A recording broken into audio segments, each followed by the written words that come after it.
Bonjour à tous et bienvenue dans ce podcast. Salut Kevin. Salut. Alors c'est un podcast un peu différent aujourd'hui parce qu'en fait aujourd'hui on est le 31 décembre et donc demain on passera en 2022. C'est ça. C'est quand même une bonne nouvelle, non? Ouais. Est-ce qu'on ne dit pas 2022 sera meilleur que 2021? On disait ça de 2021 par rapport à 2020 aussi, finalement. Bon, voilà, arrêtons quoi. d'être pessimiste et plutôt aujourd'hui on va faire un petit podcast un peu hors du temps dans le sens où on va un peu raconter nos petites anecdotes de studio puisque on travaille tous les deux ici au studio Bluemix. C'est ça. Et donc, on s'est dit, on va un peu vous raconter quelques temps forts qu'on a eu ici au studio. C'est des petites anecdotes, c'est un peu drôle parfois. Puis voilà, comme ça, vous nous connaissez un peu mieux, en fait, finalement. Faisons ça. Déjà, je vais remettre un peu le contexte. Donc, ici, le studio Bluemix, on est en Belgique, dans la province de Liège. C'est ça. Et donc, on a des clients vraiment qui viennent de tout horizon. Alors, par exemple, ce qu'on fait assez couramment, c'est l'enregistrement de voix sur des bandes instrumentales. Ouais. On enregistre des groupes aussi qui viennent enregistrer. Ouais. On fait un peu de tout en vrai. Ouais, moi je fais pas mal d'arrangements aussi. Ouais, composition. Voilà. On fait aussi du sound design. Voilà, tout ça, quoi. du sound design style pour des boîtes d'images 3D, genre de choses, la pub. Ouais. Moi, ça m'est arrivé de faire des trucs un peu drôles du style remettre des cassettes audio sur des CD. Ah oui, c'est vrai que c'était récemment ça en plus. Hein. Et toi, tu as enregistré des séances d'hypnose aussi? Ouais, j'ai enregistré des séances d'hypnose. Voilà, donc on fait vraiment des trucs un peu de tout, tant que c'est de l'audio, nous on aime bien. Bon, en fait, on essaie de répondre aux demandes des clients qui viennent nous voir. Hein. Donc, c'est eux qui viennent nous trouver avec des demandes parfois spécifiques. Et nous, on essaie au mieux de répondre à leurs demandes de la meilleure des façons, quoi. Et, ouais, tout nous plaît, en fait, hein, de façon générale. Enfin, peut-être pas tout, mais la plupart des choses, la plupart des choses qu'on nous propose, on les accepte parce que d'un côté, ça nous plaît, quoi. Donc, ouais, tout à fait. Voilà, et dans les grandes activités du studio, on a aussi un concours de chant qui s'appelle Studio Session. Ouais. Donc le principe, donc, c'est que tous les candidats, chanteurs et chanteuses, donc, viennent passer ici 1 heure en studio avec nous et repartent avec leurs chansons qu'ils ont enregistrées, leurs petites vidéos, et ils ont la possibilité de gagner un contrat avec le label Atom Records. C'est ça. Et pour la production alors d'un vrai titre inédit, créé sur mesure, etc. Et alors là, c'est toi qui t'occupes des séances d'enregistrement, donc tu as sûrement quelques... Comment ça s'est passé pour toi cette année Franchement, alors cette année c'était une petite édition hein, comparativement aux précédentes. Hein, j'imagine que c'est dû au Covid, au contexte actuel. C'est vrai que ça n'a pas été simple cette année à cause de ça encore. Ouais, hein. donc on a eu un peu moins de candidats que d'accoutumés, disons ça comme ça. Mais moi, de mon côté, ça s'est assez bien passé. Donc forcément, dans ce genre de concours, il y a des gens qui chantent mieux que d'autres. Hein, c'est toujours comme ça. Mais cette année en particulier, je pense que la qualité était vraiment pas mal. Si on fait le ratio, du coup, je pense que c'était une des meilleures années.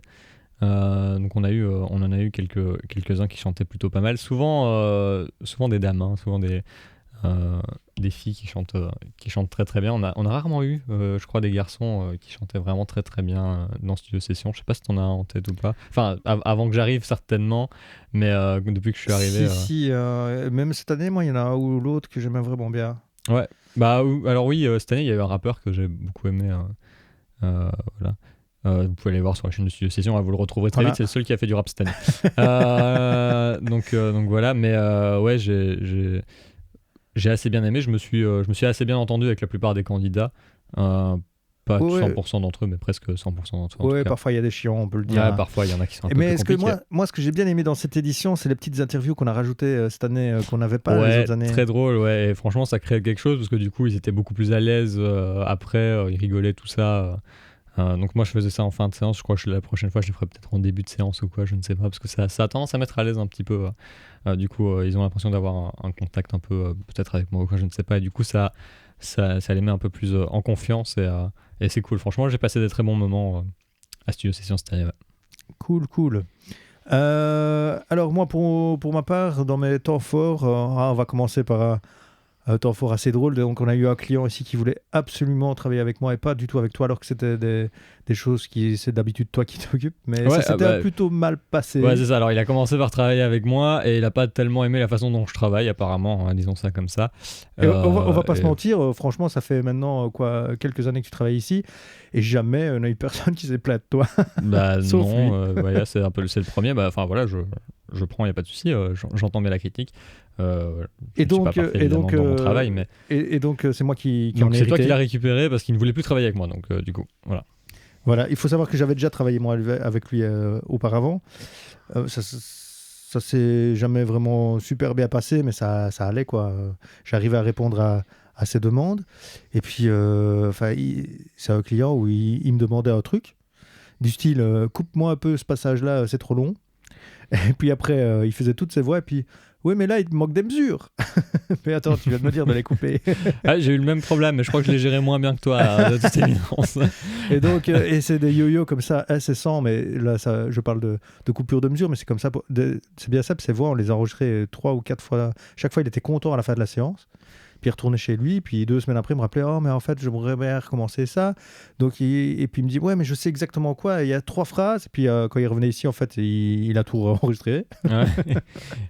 Enfin bon, voilà. Et, disons que c'était un client relativement exigeant et compliqué. Voilà.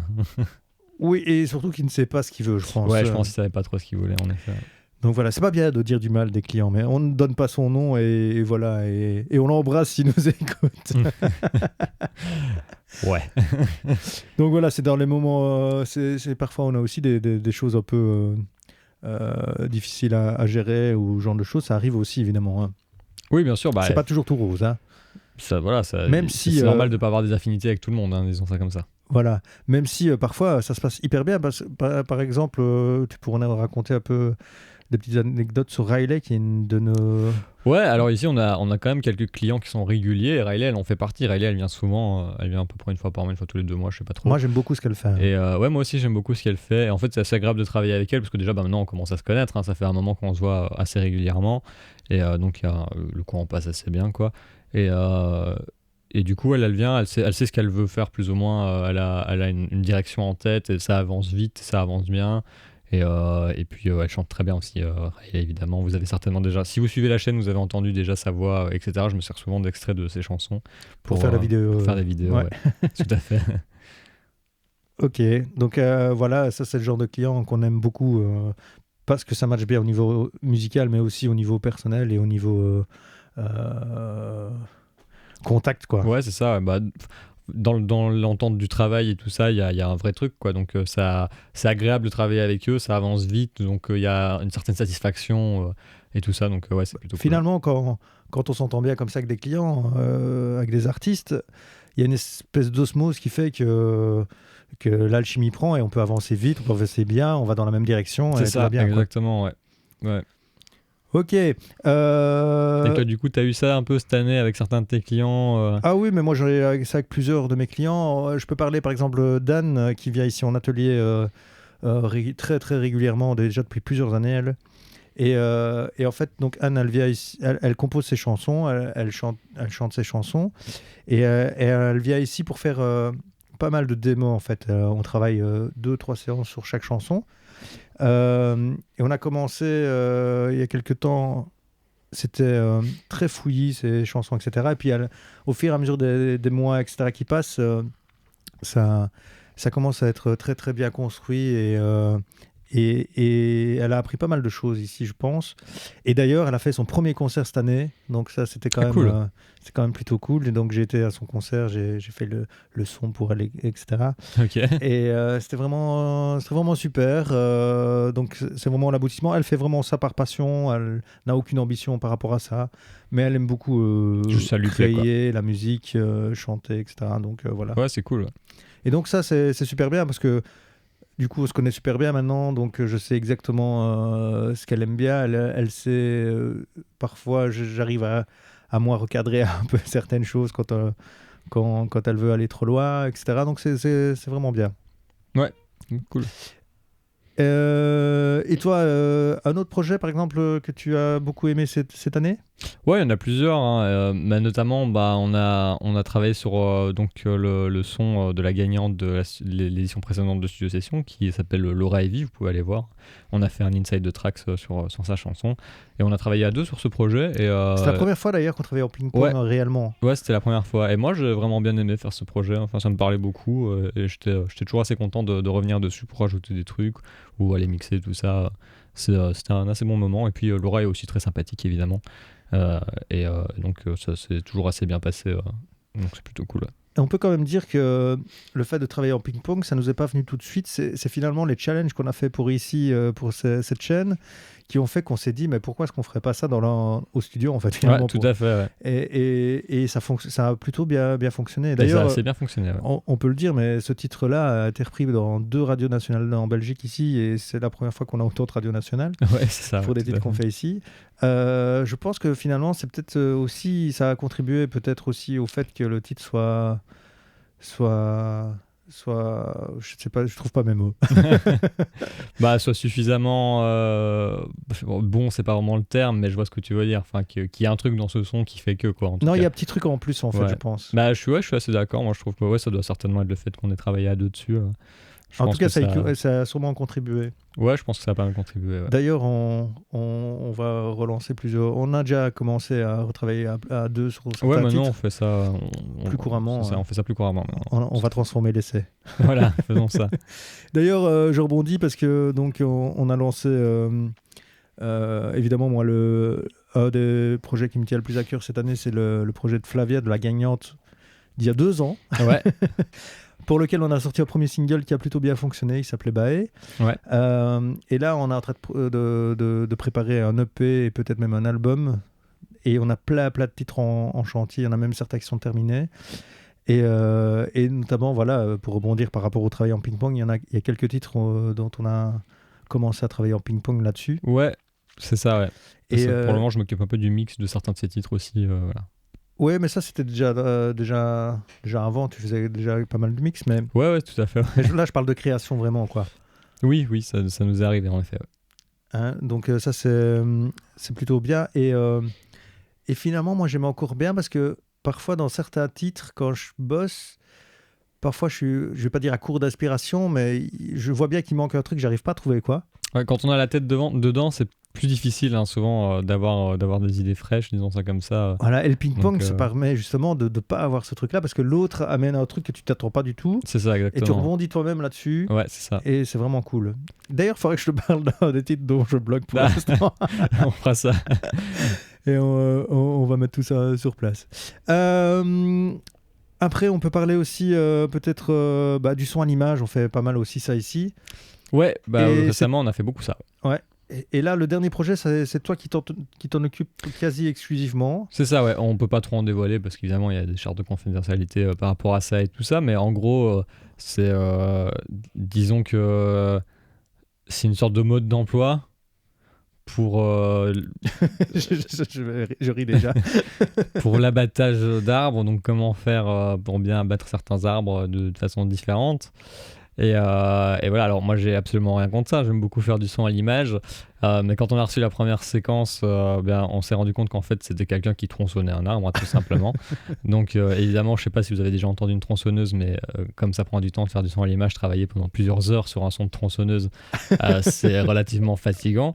Donc une fois que j'ai terminé la première séquence, je me suis dit bon, ouf, fini la tronçonneuse, c'était quand même relativement long, quoi. Sauf qu'il y a 5 séquences et que la deuxième séquence qu'on a reçue... C'était quoi la deuxième séquence? Moi, c'était de la tronçonneuse, bien évidemment, voilà. voilà. Et donc 5 séquences de tronçonneuse. 5 séquences de tronçonneuse, tout à fait, dont une qui s'appelle littéralement tronçonnage. Hein, donc voilà, donc là, il se cache même plus, quoi. C'est vraiment... au début, c'était abattage d'arbres au gros diamètre, tout ça, et maintenant, c'est juste tronçonnage. Voilà, c'est très très bien. Et donc voilà, je travaille beaucoup de sons de tronçonneuse pour le moment, ce qui... Bon voilà, ça me gêne pas plus que ça, mais c'est vrai qu'au bout de quelques heures, on finit vite pour en avoir marre, quoi. D'habitude, quand on travaille comme ça du son à l'image, il y a toujours une partie musique et une partie sound design. On va pas se mentir, c'est souvent toi qui fais le sound design et un peu plus moi la musique. Et dans celle-là, pas de bol, il n'y a pas de musique. Il n'y a pas de musique. Mais alors au début, j'avais commencé par une boucle d'ambiance, un peu jungle et tout. Ça c'était très bien et tout. Hein, ça s'est très bien passé et tout. Et puis tronçonneuse, quoi. Et puis tronçonneuse. Et du coup, tronçonneuse. Voilà. Et donc pendant des heures et des heures. Et tu rêves pas un peu de tronçonneuse des fois? Ouais, franchement, des fois, je rentre et j'entends la tronçonneuse toujours chez moi, quoi. Je suis là, mais qui tronçonne? Personne, hein. C'est juste moi. Hein. C'est génial. Comme quoi, on a toujours des trucs un peu drôles quand même. Oui, bah oui. Voilà. Évidemment. Et attends, donc on a fait... Qu'est-ce qui nous manque dans les anecdotes qu'on a prévues? Dis-moi un peu. Ah oui, si. Moi, j'ai un autre client avec qui j'aime pas mal travailler, Patrick, pour lequel je fais un titre inédit. Ouais. Et c'est une balade, comme j'aime encore bien, moi, un truc un peu variété. Tu vois, guitare acoustique, d'ailleurs, c'est toi qui as fait les guitares avec moi. Ouais, c'est vrai, ouais. Et on a pas mal avancé. Tu as même fait la mélodie, toi, je pense. Donc, c'était une qu'on a fait en ping-pong aussi, finalement. Ouais, je me souviens plus trop, mais c'est certainement moi qui l'ai fait. Ça date Ouais. d'il y a quelques mois. Ouais. Et alors, voilà, on attend qu'il vienne à cause de problèmes personnels. Il a dû reporter plusieurs fois sa pause de voix, mais ça va normalement bien Oui, ça va bientôt se faire. finir. Mais c'est vraiment une chouette titre. Je me réjouis qu'il soit fini ce titre-là et pouvoir le présenter. Il est vraiment sympa. Ouais, il se présentait bien, ouais. Tout à fait. Et voilà, je pense qu'on a. Est-ce qu'on a fait tout? Ah non, moi j'en ai encore. Mais attends, c'est pas possible. Et toi, t'en as. Ah oui, si. Ah, moi j'en ai encore une ou deux à raconter. Vas-y, raconte. Une petite marrante là, comme ça pour le rythme. J'ai eu un client cette année qui est venu donc poser sur un instrumental et il est venu très très sûr de lui, quoi. Il est venu vraiment très sûr de lui. Il arrive. Ça sent l'anecdote un peu négative, ça. Ouais, on va dire ça. On va pas donner son nom alors. Non, je donne pas son nom évidemment. Donc il arrive très sûr de lui, tout ça. On met tout en place. Alors, déjà, on a un peu galéré pour mettre la bande son parce qu'il l'avait sur son téléphone. Donc sachez que encore à l'heure actuelle, envoyer des trucs via téléphone sur l'ordi, ça peut être galère si c'est un trop gros fichier parce que ça passe pas dans les mails et tout ça. Enfin bref, on avait déjà un peu galéré là-dessus, mais bon, c'est pas grave, ça m'arrive d'une fois de temps en temps. C'est rien. Donc on met la bande son sur l'ordinateur. Il va dans le studio, je le place. Je lui dis, t'as besoin d'un pupitre ou tu connais tes paroles? Et il m'a dit, non, pas besoin de paroles, je vais improviser. Ok. Donc je sais pas, il va peut-être faire du rap freestyle, j'en sais rien. Ok, bon. Ça arrive parfois. Ça arrive, très bien, pas de souci. Moi, je retourne, j'y vais, je m'assois, je commence à lancer la session, je fais ok, on va commencer par le couplet, donc je lance un intro, je chante le couplet, puis on s'arrêtera, on fera le refrain, etc. Parce que je me suis dit c'est du rap, et en général le rap je le fais comme ça, quoi. Donc je lance, il dit 3 phrases, il s'arrête. Il dit plus rien et je dis c'était ça le couplet. Il fait non, je réfléchis à des phrases.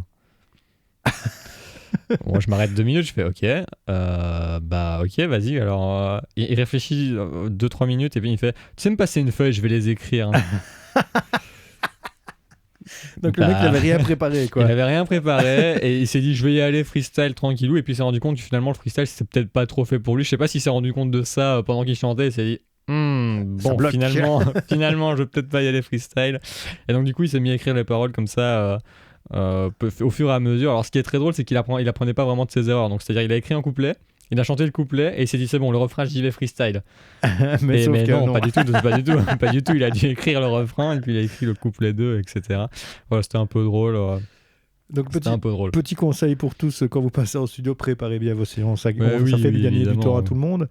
Ou alors vous avez vraiment les moyens pour louer le studio pendant des semaines et vous venez composer en studio. Donc lui, il a loué 1 heure, quoi. Il a loué 1 heure et il s'est mis à écrire des paroles en plein milieu de la session. C'est pas vraiment une bonne idée. Faites pas ça, évidemment. Si vous avez 1 heure, venez de préparer. Hein. Voilà.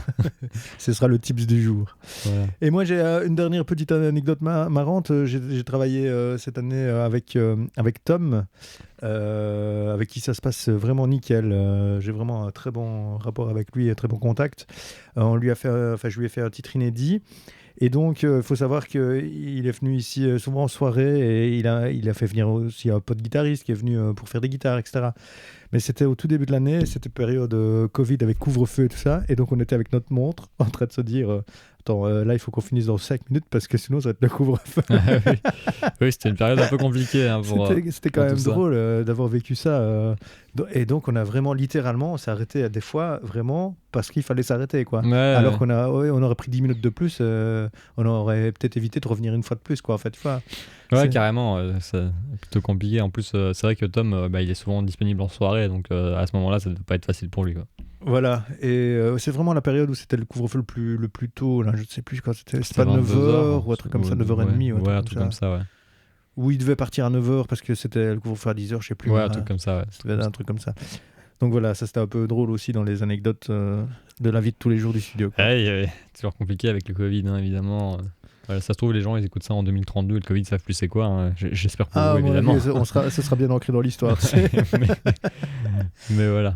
Donc voilà, on va s'arrêter comme ça avec les petites anecdotes. D'ailleurs, n'hésitez pas à nous mettre si vous avez vécu des choses un peu bizarres en studio ou même des chouettes choses en studio. Mettez-les en commentaire. Nous, on aime bien connaître un peu vos anecdotes aussi. Ouais, bien sûr. Hein. Ça nous permettra de vous connaître un peu mieux aussi. Donc voilà. Et bien sur ce, Kevin, le mot de la fin. Et sur ce, je vous souhaite un très bon appétit et salut. Et bonne fête. Et bonne fête. Évidemment. Ciao.